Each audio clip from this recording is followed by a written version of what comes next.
지금 아시는 바와 같이 전 세계는 전쟁의 화형 속에서 힘들어하고 있고, 뭐 경제적으로, 문화적으로, 사회적으로, 정치적으로 그 전쟁과 뗄래야 뗄 수 없는 그런 긴박함 속에 힘들어하고 있습니다. 이러한 때에 우리 민족 종교가 제시했던 평화 공동체 사상을 살펴봄으로써 우리가 작은 목소리이지만 이 시대에 나아갈 방향을 모색해 보고자 오늘 학술 대회가 마련되었습니다.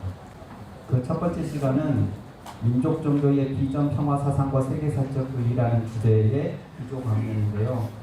우리 민족 종교 협의회에 출입하신 분들은 너무나 익숙한 이창구 교수님께서 지금은 인하대학교 특임 교수로 활동하고 계시는데요. 오늘 기조 강연을 맡아주셨습니다. 큰 박수로 이창구 교수님을 모시겠습니다.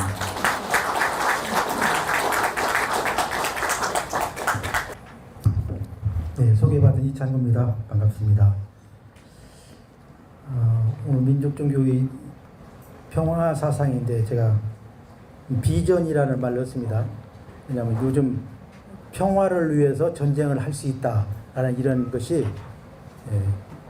강대국에 의해서 주장이 되고 있기 때문에 평화를 위한 전쟁은 사실상 있어서는 안 되고 있을 수도 없는 일이기 때문에 우리 민족종교 입장에서는 이 평화의 개념을 좀 분명히 할 필요가 있겠다. 그래서 비전 평화라고 했습니다.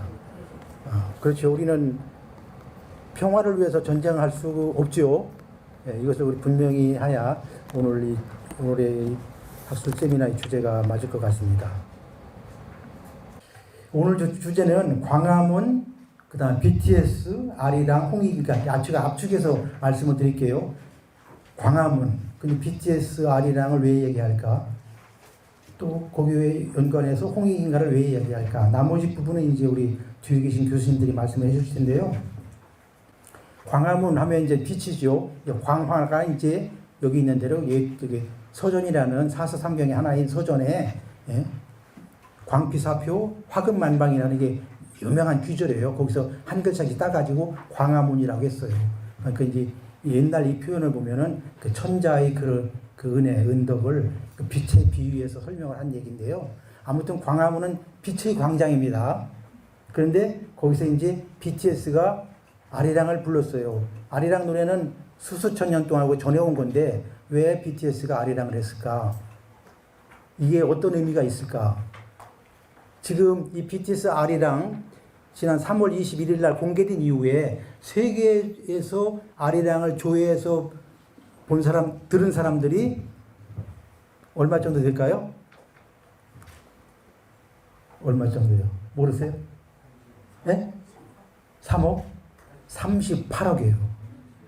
그러니까 우리가 사실은 우리도 아리랑 알고 보면 다 아는 거지 이런 식의 생각이 쉬운데 이제 지난번에 멕시코에서 아리랑 부르는 걸 보니까 우리처럼 음정 똑같게 하더라고요. 그래서 세계 사람들이 지금 열광을 하고 있다.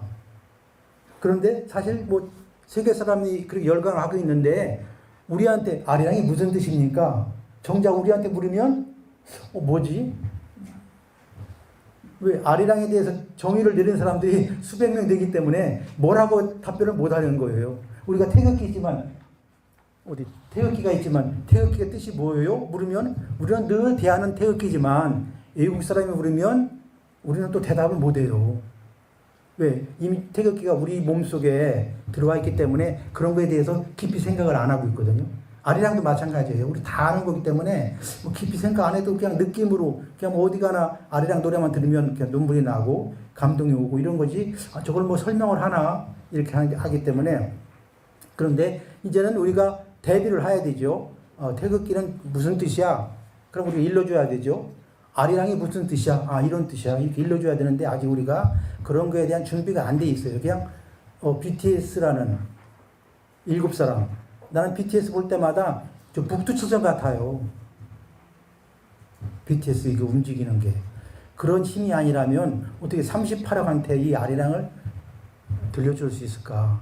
그런 생각을 해보는데요. 아무튼 이 아리랑과 함께 우리가 생각할 것은 제가 이제 결론은 이따 말씀드리겠지만 아리랑과 함께 생각할 게 뭐냐? 바로 홍익인간이거든요. 우리가 또 하나 이제 세계인을 위해서 선물 줄 수 있는 것은 홍익인간인데, 사실 홍익인간 말은 또 어렵지만은 또 우리가 다 아는 것 같아서 또 특별하게 또 이렇게 설명할 필요가 없는 말이에요. 그런데 여기서 중요한 게 뭐냐면, 홍익인간은 환웅이 하늘로부터 받아가지고 온 거거든요. 그래서 내가 이 땅을 홍익인간 세상으로 만들겠다, 이렇게 해서 하늘하고 약속하고 가지고 온 이념이 이제 홍익인간인데, 우리가 이제 소위 말해서 단군 신화, 이 신화를 해석할 때 빠뜨리기 쉬운 게 뭐냐면, 왜냐면 하도 이 신화라는 말이 이제 그 과거에 일제에 의해서 오염이 돼가지고, 사실 신화라는 말은 좋은 말인데 일제에 의해서 이건 가짜다는 그런 꼬리표가 붙어 있는 그 단군 신화라는 말이 생겼기 때문에 우리가 그 이제 조심해서 써야 되거든요. 근데 아무튼 그렇다 하더라도 이 단군 신화 속에 들어있는 말 중에서 우리가 잊기 쉬운 게 뭐냐, 홍익인간이라는 말을 강조하고 있는데 거기에 등장하는 내용 중에 이게 있어요. 아시는 것처럼 환웅이 웅녀하고 이제 결혼을 하게 되는데, 결혼 상대가 두 사람이었잖아요. 호족, 웅족, 곰족, 호랑이족, 두 여인을 이제 놓고 환웅이 결혼을 할 상대를 택하는데, 서양 같으면은 두 여인 대단하고 뭐 칼싸움을 잘하는 사람을 내 부인으로 택하거나, 아니면 뭐 길쌈을 잘하는 사람을 내 부인으로 택하든가 이렇게 할 텐데, 그렇게 하지 않고 환웅은 뭘 숙제를 줬냐. 놀라운 거예요. 이건 우리가 다 아는 것 같지만, 100일 기도를 숙제를 준 거예요. 그래서 100일 기도 잘하는 사람을 내 아내로 맞이하겠다는 거예요. 그래서 쑥과 마늘이 등장하는 거예요. 그런데 결과는 어떻게 됐어요? 호랑이족은 100일 기도를 참지 못하고 도망갔고, 그 웅녀가 그 100일 기도를 참아가지고 기도를 시작했는데, 하늘이 21일 만에 사람을 만들어줬어요. 근데 그러면 웅녀가 21일 만에 사람이 돼가지고 환웅과 결혼을 하게 됐거든요. 그럼 웅녀가 사람이 됐다는 말이 뭘까? 이게 중요한 거죠. 사람이 됐다는 게. 그것을 우리 동학으로 본다면 시천주를 이루었을 것이다. 근데 그때 시천주가 뭐냐? 우리가 천주를 모신다는 이 말이 사실은 너무나 많은 해석들이 있기 때문에 뭐라고 설명할 수가 없어요. 또 하느님, 천주의 존재는 보이는 존재도 아니기 때문에. 그런데 우리가 이제 간접적으로 느끼는 것은 그 웅녀가 사람이 됐다는 표현, 37일 기도만에 이룩한 그것이 뭐겠느냐? 또 우리가 시천주 조화정인데 시천주가 이루어진 게 뭐겠느냐 생각할 때 저는 그것이 빛이라고 생각합니다. 빛. 웅녀가 빛을 얻었다. 왜 그러냐? 본문에 보면 불견 일광 100일 동안 햇빛을 보지 말라고 그랬어요. 그러니까 웅녀가 얻은 것은 이 눈에 보이는 햇빛이 아니고, 우리가 이제 눈에 보이는 햇빛이 있는데 이 눈에 보이는 햇빛 말고 그 햇빛에 근원이 또 따로 있잖아요. 그 근원의 세계를 일부 정역에서는 유리세계라고 그랬어요. 그러니까 이 삼국에서 단군 신화에서 말하자고 하준 그 빛은 하늘의 불견 일광, 하늘의 저 태양이 아니라 태양의 근원되는 태양, 그 빛을 말하고 있는 것을 우리가 해석할 수가 있죠. 그래서 결국 그 빛을 웅녀가 얻은 것이다. 그래서 환웅이 비로소 너희가 이제 사람이 됐다, 이렇게 표현한 거죠. 근데 이 빛은 본래 와 있는 건데 우리가 잊었다가 회복하는 거예요. 빛은 그렇잖아요. 별도로 오는 게 아니고 우리가 지금 잊고 있는 거거든요. 시천주 조화정 천주를 모셨다. 사실 빛이 내려와 있는데 우리가 빛을 까맣게 지금 잊고 있는 것 뿐이지 본래 다 빛이 내려와 있다는 얘기죠. 그러면 이제 그것이 시천주 조화정 하면 영세불만 만사지가 이루어져요. 만사지 만가지 한다는 게 뭘까요? 좀 막연하죠. 근데 그 시천주가 되면 또 시천주가 이루어지니 만사지를 결국 이루게 되거든요. 지금 나와 있는 만사지가 뭐 있죠? 지금 나와 있는 것 중에 만사지에 딱 맞는 게 뭐죠? AI. AI가 지금 만사지 한 형태를 보여주고 있는 거예요. 우리가 궁금하면 AI한테 물어보면 AI는 뭐 척척척척 다 답변을 해주잖아요. 근데 그러한 영세불만 만사지인데 그런 만사지와 같은 것을 우리는 모르고 있었는데 이제까지는 백과사전 뒤져서 찾았는데 이제 한번 묻기만 하면 1초에 답이 오는구나. 그 이제 만사지의 그런 어떤 미래 세계를 보여주는 건데요. 그 만사지를 이제 우리가 한다는 거죠. 사람이 언제 시천주가 이루어지면 그게 이제 조화가 일어나는 거거든요. 시천주. 그래서 내가 내 본래의 빛을 찾으면 그때 우리가 이제 만사지를 행하게 되고 만가지를 안다는 얘기죠. 근데 우리는 지금 빛을 잃어버리고 있잖아요. 그 빛을 찾기 위한 이 내 몸에 빛을 찾기 위한 그 회로, 빛의 회로를 좀 찾아가는 게 뭐냐? 그게 그냥 주문해 오는 거예요. 지금 다른 방법이 없어요. 시천주 조화제 영생을 만사지 지기경기 원이대가 이 주문을 외우는 건 뭐냐? 그 빛의 회로를 찾아가는 거예요. 다른 방법이 없기 때문에 이미 주어 있기 때문에 안 줬으면 달라고 하는데 주어져 있기 때문에 우리가 지금 그 회로를 찾기 위해서 주문을 하고 있는 것이다. 그렇죠? 그러면 이제 다시 이제 말씀드릴게요. 그 아리랑의 의미가 뭐냐? 다 아는 것 같지만 몰라요. 그래서 제가 이 아리랑의 의미를 찾기 위해서 2000년 전에 우리 조상들이 한자를 어떻게 발음했을까 다 제가 추적을 했어요. 그런데 이 랑이라는 발음이 어디서 왔냐 했더니 우리가 음양이라고 할 때 양, 이 태양, 이 양을 2000년 전에 우리 조상들이 랑이라고 발음을 했어요. 이건 처음으로 제가 발표하는 겁니다. 아무도 이 얘기를 하지 않았어요. 그래서 제가 모든 걸 자료를 찾아가지고 해보니까 이 태양, 그 양을 랑이라고 발음했다. 그래서 아리랑이라는 말이 거기서 나왔다. 쉬운 예로 신랑이라 그래요. 신랑. 왜 신랑은 랑이거든요. 랑. 왜 랑이죠? 이해가 되죠? 남자가 그 하늘의 빛을 가지고 그 씨를 가지고 있기 때문에 신랑이라고 한 거예요. 씨를 가지고 있어요. 그 빛의 씨를 가지고 있기 때문에. 그리고 몸으로 왔기 때문에. 그래서 랑이라고 한 거거든요. 그래서 이제 아리랑의 의미가 랑과 직결된다는 걸 알 수가 있고 그 랑은 빛이다. 그래서 BTS가 3월 22일 날 광화문에서 자기도 모르지만 그냥 아리랑을 공연한 게 아니겠느냐. 결국 아리랑의 메시지는 세계 사람들한테 빛의 메시지를 일러주고 있는 거예요. 그게 바로 우리가 말할 수 있는 홍익인간이고 그것이 말하 우리 동학에서 말하는 우리 민족 중에서 말하는 시천주 조화정이고 그 빛. 그러면 이제 우리가 이 알이랑 알 하면 물론 알과 랑, 이 빛과 알. 그러니까 박혁호세가 하늘의 빛을 받아서 알에서 태어났잖아요. 그것이 우리 조상들이 가지고 있는 그런 관념이 거기에다 이제 반영이 된 거거든요. 그래서 이것은 알이랑은 빛, 생명의 빛을 지금 우리한테 메시지를 일러주고 있는데 사실 이전까지 그 명확한 개념을 정확하게 사실은 해석이 안 된 거죠. 이제 물론 저도 하나의 가설이지만 그렇게 이제 광화문과 관련해서 BTS 빛이 또 빛이잖아요. 그 BTS하고 관련해서 이 아리랑을 이렇게 해석을 해봅니다.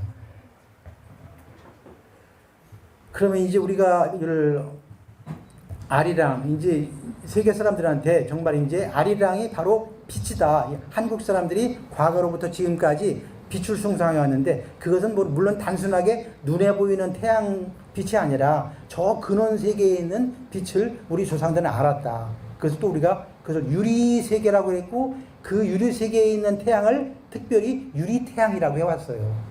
그 유리 태양의 그 빛을 이제 우리가 이제 21세기에 이제 우리가 다시 되찾아야 되는 거예요.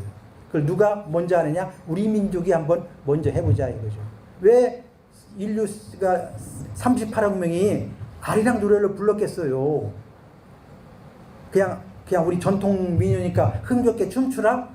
물론 춤춰도 좋죠. 춤추는 거지만 거기에는 깊은 이러한 빛의 메시지가 있었다. 이렇게 생각하고요. 아무튼 그래서 우리가 이 아리랑을 통해서 다시 한번 어떤 그런 세계사적인 의미를 생각해 본다면은 바로 동방의 빛이 이제 온 세계, 서양뿐만 아니라 온 세계로 가는데 우리는 이제까지 그 빛의 실체를 사실 좀 몰랐어요.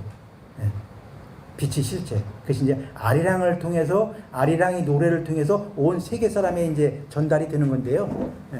그래서 우리가 이제 이것을, 근데 우리가 그것을 해석하지 못하면 그냥 아리랑은 그냥 아리랑 노래로 끝나버려요. 그 일회성 노래로 끝나면 안 되잖아요.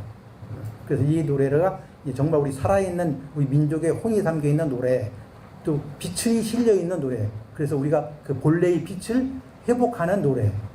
예, 그것이 이제 우리가 종교적 표현으로 이 시천조 조화정이다 이렇게 생각하고 있다면, 이 아리랑이라는 말이 너무나 소중한 말이죠. 랑. 그다음에 이제 그러면 이제 어떻게 할 거냐? 근데 제가 이제 밑에다 한번 여기 제안을 해봤어요. 그래서 우리가 내년이든 내후년이든 우리 개천절 때 이 BTS는 그냥 아리랑 노래만 하고 갔는데 우리가 광화문에 가서 아리랑 빛의 축제를 한번 해보자. 빛의 축제. 이제 빛, 이제 광명의 세상. 광명. 이 광명인데요. 광명이 왜 중요하냐면 우리가 이제 홍익인간 할 때 대부분 홍익인간 얘기하면은 뭐 널리 뭐 인간 세상 뭐 이롭게 뭐라고 하는데 그건 다 그냥 문자적 해석이고 그건 본래의 뜻은 아니에요. 우리가 그냥 왜냐하면 우리가 아사달 하는데 아사달은 아침이 땅이 아니에요. 아사달은 원래의 발음으로 돌아가면 가사달이에요. 가사달. 그러니까 우리가 지금 쓰는 한자 가지고 4,000년 전 고조선 시대 사람이 했던 말을 해석하려고 하는 건 이건 맞지 않는 거예요. 근원을 찾아가야 돼. 근원을. 이것도 원시반본이거든요. 근원을 찾아가면 그 문자의 뜻이 해독이 되는 거예요. 그래서 홍익인간 하는데 우리가 이제 우리 환단구이 같은 데 많이 나오지만 홍익인간은 그냥 넌 인간을 널 일룩게 해. 우리 가난한 사람을 도와줘. 이런 것도 홍익인간의 일부지만 홍익인간의 본래 뜻이 뭐냐? 이 4단계가 있어요. 4단계. 그러니까 우리가 이런 것을 이제 구체적으로 알아야 되는 첫째가 뭐냐면 일신강충. 그 다음에 성통공환이라고 하는데 성통광명이라는 말을 써요. 이 공환이라는 말은 좀 어려운데 성통광명이라는 말을 쓰면 그 단군세기에는 성통광명이라고 그랬어요. 그래서 일신강충 성통광명. 그 다음에 제세이와 홍익인간이에요. 이 홍익인간까지 가기가 4단계의 과정을 거쳐야 돼요. 그냥 홍익인간이 그냥 말로만 하는 그런 홍익인간이 아니라 성통광명이 이루어져야 돼요. 성통광명. 그게 가장 대전제예요. 성통광명. 성통광명이 뭐냐? 내 성품을 통화해야 돼요. 어디에 통해요? 광명에 통화해야 돼요. 이게 그 말이에요. 그 말. 이 아리랑이나 성통광명이나 마찬가지 뜻이에요. 내 성품을 통하는데 어디에 통하냐? 광명에 통하라. 이게. 그게 성통광명이에요. 그러니까 우리 옛문에는 그게 단 이 4단계 홍익인간론이 나와요. 그러니까 이 홍익인간론이 그래서 아주 철학적인 것이고 사실은 종교적인 것이고 아주 중요한 의미가 있죠. 그러면 성통관이 저절로 이루어지는 게 아니고 우리 단군 신화에 말한 100일 기도를 통해서 그러니까 100일 기도가 단순히 축복을 기원하는 기도가 아니라 내 수행의 기도예요. 수행의 방편으로서 제시된 게 바로 100일 기도예요. 그러니까 기도가 뭐냐? 수행하는 거예요. 나의 본성을 찾기 위해서. 그것이 이제 이 단군 세계에서 말하는 성통광명이다. 그것을 그 광명을 찾는 것이다. 나의 광명을. 그래서 그 광명을 통해서 이제 우리가 세계로 나가야 되죠. 그러니까 세계로 나가는데 가장 중요한 것은 사실은 우리 이제 이 수행 문화예요. 수행 문화. 그냥 홍익인간은 공짜로 하는 그런 게 베푸는 그런 홍익인간이 아니라 수행을 통해서 축적된 내 빛의 힘으로 세상을 밝혀가는 것, 그것이 홍익인간이라는 뜻이죠. 그래서 내가 내 본래의 빛, 광명을 찾지 않으면 안 된다. 이런 의미에서 우리가 다시 한번 아리랑이 그러니까 아리랑은 우리가 그 시천조 조화정인데 그것을 종교적 표현 이전에 우리 민속적 표현을 통해서 노래로 표현한 게 바로 아리랑이고 그 아리랑을 통해서 공통되는 개념은 결국 광명, 그 빛을 찾는 것이다. 그래서 홍익인가도 그 빛을 찾아야 이루어지는 것이고 아리랑은 그 빛을 찾자는 노래이기 때문에 결국 우리는 이제 이 아리랑 노래를 통해서 또는 우리 시천조 조화정을 통해서 세계 속으로 결국 우리가 가지고 있는 동방의 빛을 이제 세계로 전해서 결국은 우리가 비전 평화, 이 평화 세계를 이루어야 되는 것이다. 그러니까 전제 조건은 수행. 그러니까 우리 민족 종교들은 24시간 기도를 하잖아요. 왜 24시간 기도를 해요? 그냥 일요일만 기도하지? 24시간 기도하고 있잖아요. 그 기도가 결국 이 나라를 이제 받쳐주고 있는 힘이다. 이렇게 생각하고요. 그래서 아무튼 우리가 이 단구 신화에 있지만 수행이 전제되지 않는 홍익인간은 말로만 하는 정치인의 홍익인간 정치 구호에 지나지 않아요. 이 홍익인간이 정말 우리 종교적인 우리 생활 속에 어떤 이념이 들려면 수행을 통해서 이루어진 것이다. 그것이 이제 371 기도가 의미하는 것이고, 그래서 그러니까 환웅이 웅녀한테 100일 기도를 부탁한 건 뭡니까? 환웅 자기는 늘 100일 기도를 한다는 얘기예요. 그러니까 너 한번 해볼래? 그래서 한 사람은 웅녀는 했고 호녀는 못하고 도망갔잖아요. 100일 기도. 이 중요한 그것이 우리한테 해주는 메시지고, 그 100일 기도가 전제되지 않는 것은 안 된다. 역사가 이루어지지 않는 것이고, 그러니까 환웅도 100일 기도의 전문가고 웅녀는 100일 기도에 성공한 사람이에요. 그래서 환웅과 웅녀가 만나서 단군을 낳았는데, 단군은 어떤 분이에요? 오직 기도하는 아버지, 기도하는 어머니의 아들인 거예요. 이 바탕 위에서 조선이 세워진 것이지 우연히 세워진 건 아닐 것이다. 그래서 이 고조선이 너무나 소중한 나라다. 이렇게 생각합니다. 그래서 아무튼 이 아리랑을 통해서 세계 속에 우리 동방의 빛, 우리 한국의 빛이 세계로 퍼져나가길 간절히 바라겠습니다. 감사합니다.